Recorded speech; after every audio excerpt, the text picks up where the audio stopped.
Anginibingelele ngiphinde futhi nginamukele la kunqambo Media TV 18. Wengane zakwethu ngicela ukuthi uyavelela ikhasi. Ngicela wenze okufanele ucofoze subscribe, ulike, uphinde ucomment. Ey'ndabeni ey'ngenayo sekungena iy'ndaba ezithi usephumile esibhedlela umculi kaMaskandi uBobo umfana wepiki.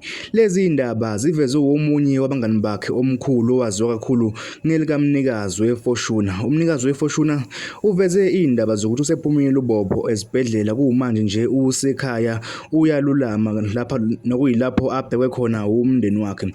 Umnikazi weFortuna uthi-ke kwabafisa ukubona uBobo umfana wepiki kuzohlelwa ngendlela yakhona bese behamba-ke bayombona, kodwa okwamanje akavumelekeki ukuthi beze bezombona. Kodwa-ke ngale kokukhuluma kakhulu ngane zakwethu ngakuthokozela nje ukuzwa umbono wakho ukuthi wena uthi ngalezi iy'ndaba eseyivelile ey'thinta umculi kaMaskandi uBobo umfana wepiki.